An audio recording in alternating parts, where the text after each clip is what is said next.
कामच तसे. जे काय झालं ते आम्हाला अजिबात पटलं नाही. पण आता तेच धरून बसण्यात काय अर्थ आहे का? सांग तूच काय ते सांग. सूर्या, आम्हाला डॅडीने बोलून घेतलं होतं. त्यांच्या पण मनात आहे सबमिट करून घ्यायचा. तोच तर प्रस्ताव घेऊन आलोय तुझ्याकडं. मामा, नाना, तुमचा कधी मी शब्द पडू दिला का? तुम्हीच सांगा मला. आणि डॅडींच्या शब्दाबाहेर जाणं मला किती अवघड जात असेल याची तुम्हाला चांगलीच कल्पना आहे. आपण समिट घडवून आणणार आहे, आपण कोण आहे? या सगळ्या शत्रू पावलांनी पुढाकार घेतला पाहिजे ना. ते घेतायत का? ते करतात का काय? गेलं 2 दिवस एक साधा फोन केला नाही त्यांनी माफीसाठी. माफीचं सोडा, बायकोच्या काळजीने एकदा तरी फोन केला पाहिजे होता का? नाही, ते पण नाही केलेला. विचारा तेजूला. तेजू, एकदा तरी फोन आला का तुला? नाही.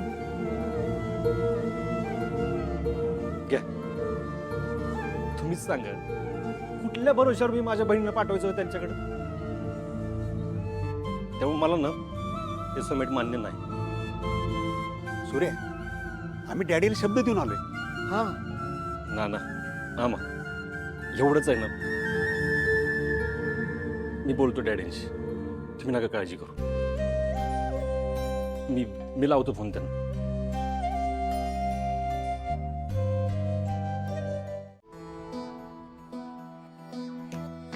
वा धने, भाकऱ्या पण तुझ्यासारख्याच झाल्यात. खाणाऱ्याचं पोट पण ना एकदम मजबूत पाहिजे है ना दादा. राजू गप्पा बसा, नाहीतर तुला ना भाकरीच्या पिठात मळून काढत. धनु दीदी, तुझ्या हातचं खाण्यापेक्षा ना मी उपाशी मरेल ग. गप्पा बस ना. भांडू नका, जेवायला ये. खाऊ नको ते भाकरी, खाऊच नको. छान आहे ग. बस.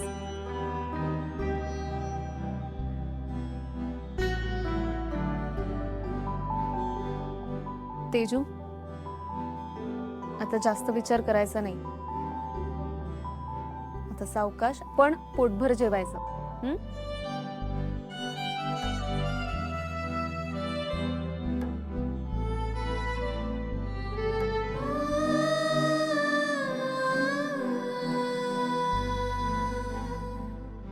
तेजू, असं किती दिवस दुःख करत बसणार? जीवन घे भाऊ.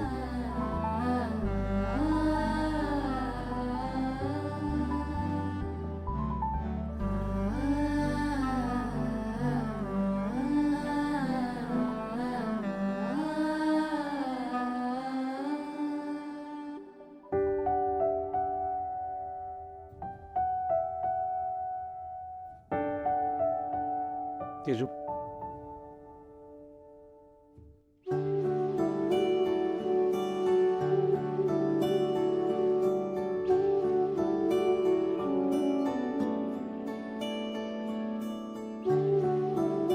खाऊन घे.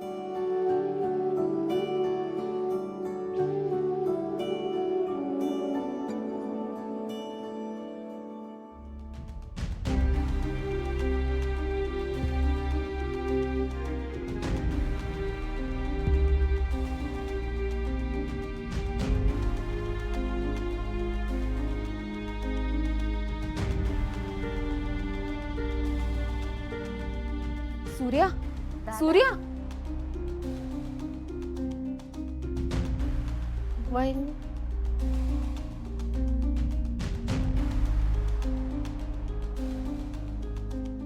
अक्का, तू नको काळजी करू. देव हाय आपल्या पाठीशी. समजा ठीक होणार बघ.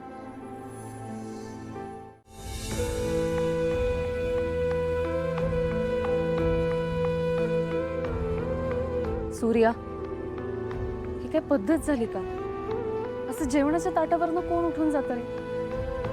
तेजूला काय वाटलं असेल याचा विचार केलास तू? तुझं शत्रुरावांचा एकदा तरी फोन यायला पाहिजे होता ना ग. अरे हो, मान्य आहे, मला नाही आला. पण म्हणून काही जेवणावर राग काढणार आहेस का? तसं नाही पण तेजूच्या बाबतीत काय सगळं घडतंय तिच्याच वाटेला काय आहे सगळं तुळजा आपली पण भांडणं झाली होती तू माझ्यावर चिडली होतीस मी आलोच ना तुला भेटायला मागितलीच ना माफी का कारण मला आहे ना मला माझ्या रागापेक्षा आपला संसार जास्त महत्वाचा वाटला तुझं माझ्या आयुष्यात असणं जास्त महत्वाचं वाटलं मग शत्रुरावांना तेजूच्या बाबतीत का असं वाटत त्यांना त्यांच्या वागण्याचा जरा सुद्धा पश्चाताप नाही का सूर्या तू ना फार चुकीच्या माणसाकडनं अपेक्षा करतोस अगं मग काय करू तुळजा माझ्या बहिणीला असंच घरात ठेवू का अगं विचार करून येड लागेल तिला तेच लागू नये म्हणून एक उपाय काढलाय मी सूर्या आपण ना तेजूला शिक्षिकेची नोकरी परत करायला सांगूया म्हणजे घरात तिचं मनही खायला उठणार नाही आणि ना या सगळ्या विचारांपासून ती जरा लांबच जाईल शिवाय कामात जर ती रमली तर आनंदी पण राहील काय वाटतं तुला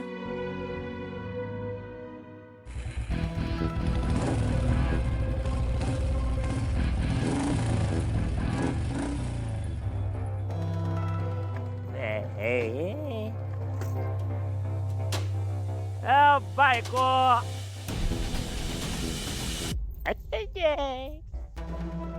बायको कोण आलाय बाप तुझा नवरा आलाय तुला घेऊन जायला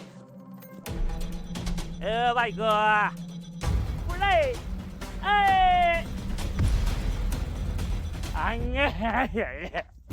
बायको